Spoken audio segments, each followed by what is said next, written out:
about the Storm, about the M4 Grand Finals champion, MVP, is he likes to hire it this season, in the playoffs especially. So is it going to be the Bruno? The last time that this combo worked was, what, in the heyday of M3? So that was, what, for the better part of 2 years ago. I wonder if it's a thing now. Bruno, I go up against the Farsa again, is a matchup that does not favor the Bruno. Speaking of Grand Finals MVPs, is that the Prince? What does he have on? He's got some merch on. What? Up front. Up front. Watching the competition. Of course, we all know they're all friends. It's all support. Yeah. But you know, they're watching. They're scouting. Next to the Raja too. Yeah. Hey, we carried him earlier. That's right. What a privilege. What an honor. I wish I was there. Well, another time maybe. But I love this because this whole playoffs has felt like a reunion, like a homecoming. Yes. And it really has felt like that. And I know we got special guests here as well. So I can't wait for this to unfold. It feels like we already blazed through the draft, but look at this. Everybody just following in my footsteps, but I don't blame you. Everybody just does not want to call it either way. Maybe, just my guess, for the sake of this rivalry extending all the way to Phnom Penh, Cambodia, or just for the sake of it going the third in a trilogy. You don't know. This is the rubber match. Yeah, this is like technically, like I said, because they're both 1-for-1 in different ways. This is that best of one now, right? But it's over the course of a best of 7, basically. It's an epic. An epic. And I'm sure this is something that the two teams are thinking about. The epic rivalry. Blacklist International and Echo. The Brody was the last pick up there for Blacklist, and paired up with the Rafaela, should be happy with free hitting and avoiding key abilities. Blacklist not going to be lacking for vision. I think that's one of the few things that teams have been lacking towards the way that they build lineups in the playoffs. And here this time around with that Rafaela, Holy Healing should be able to check in. Oh! Wow. All right, they already get an early flicker out from UA, taking quite a bit of damage here. But this is kind of what we have to expect, right? A little bit of push and pull between both teams because, like you were just mentioning, Leo, Blacklist International has that Holy Healing available to them. But already Carl Teasy being quite aggressive himself. Going to get the flicker out and gets the first blood. Hold up. Is this the first time in forever we've seen Carl Teasy rock the Brenny Sports Lancelot skin? Oh, yeah.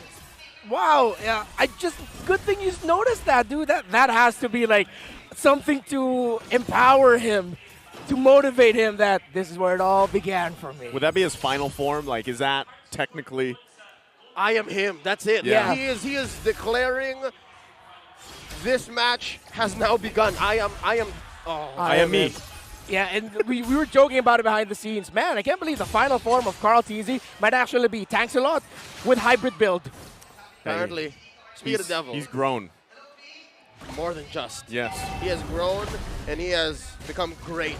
Turtle already up. Okay. Blacklist International trying to get in position here. Once again, though, Wise exactly isn't here. They might just be willing to trade it. And as they do, Carl Teasy going to secure that first turtle. It looked like, Wise was trying to get some pressure on that purple buff, but he decided to just go back anyway. It was kind of spotted out. Yeah, tremendous read there by the members of Echo, specifically the Lolita on Yaoi. Right. Getting the vision there for Carl Teasy that, hey, he's here, that made Wise go back. And I believe the early death onto Oh My Venus, the lack of the level 4 there, meant that Black said, yeah, way too risky for us to lose anymore. Let's just back off. Already, something to note, here in the XP lane there's some action. They didn't do the double XP rotation. Yeah, which is puzzling to me because I thought we'd be seeing that all series long. But then they decided, okay, let's just go back to basics. It's going to be a long 7-game series. I feel like this is part of just the feeling out process. But then at the same time, Rafaela in the mid roaming around, helping the mid and the jungler roam around. It's more beneficial for them. Whoop. Oh, there's a lot happening here. The flicker in, Noon Blast. Owl will fall. Top side, meanwhile, in the mid lane, a little bit of poking back and forth too, but already Echo gaining the momentum in this game 1. Reptar, you talked about how Oh My Venus has parked herself in mid. That's what happens. She couldn't help Owl. And Ao just suffered a massive Numenon blast that made it possible because the other members of Echo were pushing back the other members of Blacklist around the middle portion of the map. Oh. That forced that to happen. Great call by Echo and great play. Oh, top side though, Owl once again going to be in trouble here. Feathered Airstrike pops the damage. Benny will get the kill. The sustain from the Holy Healing was not enough to deal with that. So yeah, the first time around it was just the two of them up top. Now they have on my Venus, but Sanji comes in. Yeah, it seems like Echo are treating the XP lane as just back to what we treated it in S9. It's just gonna be a dead lane. Sure, let them clear the minion waves. They will rotate. We'll put the pressure on the gold. Owl has been monstrous this playoffs. Echo is respecting that, and they want to stop that. Is this Echo dictating the pace, making their own meta the way that they want to? Or the Orcas swimming up against the wave that is Blacks International? Definitely. That is what you do when you're up against the Blacklist, against your rivals. Well, they just want to go ahead and give up the turtles here. Carl T's going to secure the second one. A lot of focus on the top side, though. Looking for a possible pick here. Blacklist International. Yeah, we're going to go ahead and charge that Numenon blast up. Just help clear the waves. They kind of know, or at least they have a sense that something's going on here.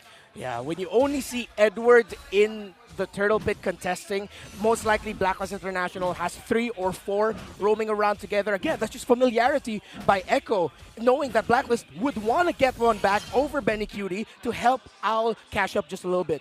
Yep. It's basically saying, Oh, Owl. That's what it's saying. He can't survive that. Will fall. Carl TZ jumping to the backside. Putting out the damage with the Thorn. Rose going to still go. Gets the flicker from Oh My Venus. There's the Retribution being used as well. Still the follow-up going to come out through. Real World Manipulation going to come down, forcing it under the turret. Charges up! Finds the target. UA will fall.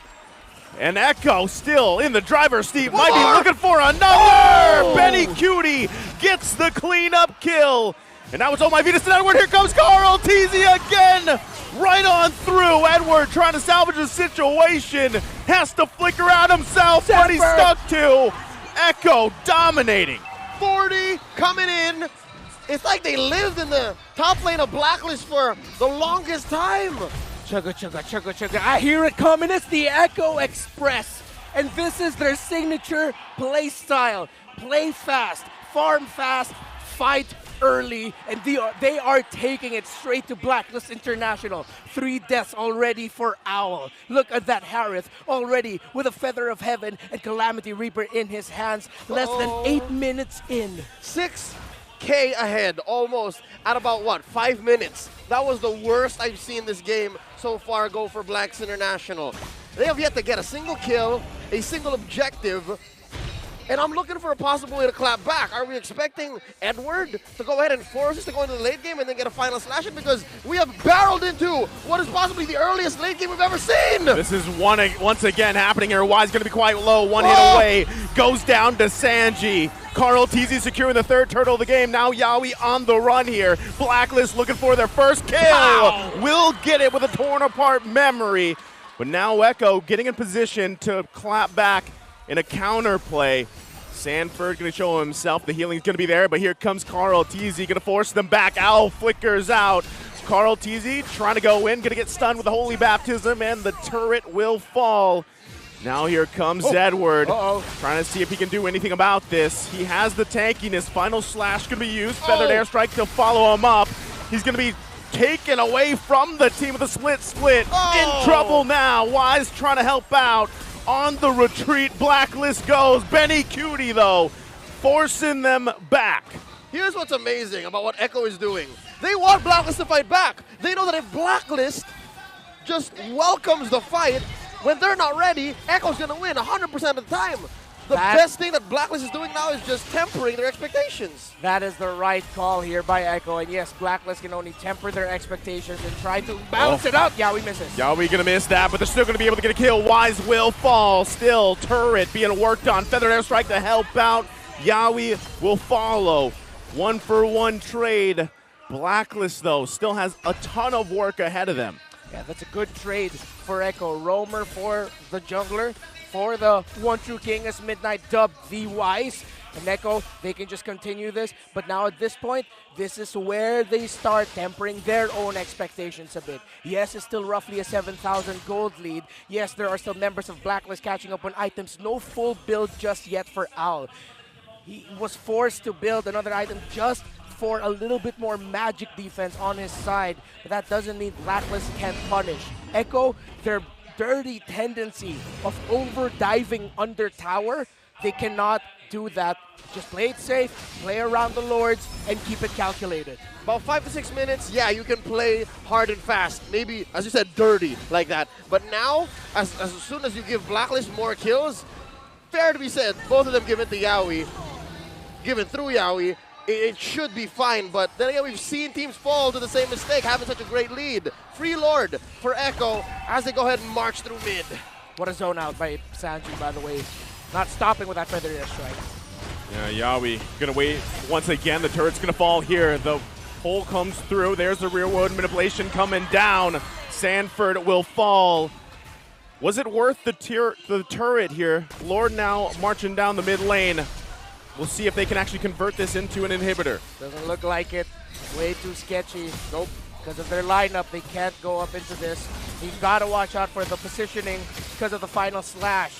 Something to be careful about. That's a good cut by KarlTzy. Stop the minion wave, and that will increase their chances of, yes, successfully breaking the turret up top. Yeah, so here's what I was getting at, right? First couple of kills on Yaoi. Slowly but surely, if you let Blacklist continue at this pace, which they're slowly getting comfortable with, they will upgrade, they will upsell. And they got Sanford. Who's next? Are you going to say Benny Cutie might get a death here? Maybe even Sanji? That's what Echo has to watch out for. Yeah, and Benny Cutie will really have to hold on to his Purify the best possible moment. But there's so many crucial crowd control abilities on the side of Echo that which one is he going to hold out for? Is it really just going to be if ever he gets final slash, if he gets taunted or whatever, knocked up, stunned, everything. RWM'd? Everything. So much crowd control. Benny Cutie has to really channel his inner, well, Benny Cutie, and just be careful with this entry as he always has been. Relatively mum this past minute here after Blacks International successfully defended that Lord. So, yeah, you could take this as a clear sign that, hey, Echo has started to slow down. They went, down a second gear for the Echo Express, safe to say. My goodness, Benny Cutie already has a divine glaive. 11 minutes in. This Harith is a problem, but Blacklist International, they're holding it out. They're just doing everything they can to get a little bit more farm, try to funnel whatever minion waves come in for Owl. I'm wondering if the play here for Blacklist International is just possibly give up the next Lord, right? Not fight it because of the massive, look at the gold, right? The massive gold disparity here, right? You just give up the Lord. You defend in your base. You have pretty good wave clear. You can also help out with using that final slash. So it might just be better, like you guys mentioned, buy some more time. There's another big item pickup for Echo. So, you know, at this point, if you are Blacklist International, you want to be able to just hold on. And then if mistakes are made, which we've seen them do before, punish, right? And then kind of slowly gain control back into this game. But right now, it is the Echo Express. Yeah. It's funny because Blacklist International has a relatively great high ground defense, but they are up against a Harith and a Farsa that clears minion wave so fast. And if Sanji really just waits for the perfect moment to drop that feathered airstrike, that'll be 2 hits, and Blacklist members will be forced to go back. And that's what's scary. Blacklist can't hold out for that. Not only can they, but they can even force Echo to do such because this is going to be a Luminous Lord. But at what point is that going to hit critical mass? Because again, Lord's going to be marching down through mid this time around, and they can find a better angle. They can sink. The last time there was a Lord, there were still tier 2 turrets. Yeah. Minion waves, Echo. They can't just go with one minion wave, dive under tower, dive under turret. That has bitten them many times throughout the season, and even during the playoffs. One of the main reasons why they got knocked down to the lower bracket. It's the Blacklist they're up against. Gotta watch out. Benny Cutie just picked up a concentrated energy. It's gonna be a lot of regen for this Harith. I wonder if Echo will they actually try to brute force this? Well, here we go. Lord gonna go ahead and charge up. Blacklist International on the defense. Some more item pickups come through. Yaoi dealing with the final slash from Edward. Turret now falls. Concealed play going to be used here, looking for their own angle. Carl T's going to push them back, but EQD using the Zaman force. Ooh. He's going to get cut off, though, quite low. RWM going to come down. The final slash from Edward, though, cleaning up the kill. Still going to be going. Yawi going to charge up, buying some time. And now Sanji trying to hold on as well. The chase ensues. Flicker comes through. Carl teasing down the box side. Will find Edward. Still going to be going. Double kill so far. Wise one a flicker, though. Sanji avoiding the Appraiser's wrath. It's a triple kill for Carl Teasy. The fight was brought all the way out towards mid, and now there's only 2 defenders left. Now they're going to be looking to end this game number 1 here on that play. They've got a few minions, but is it going to be enough? Oh my Venus will fall, and it's the Echo Express all the way through to game 1. The Orcas draw first blood. Game 1 taken here by Echo. Al has been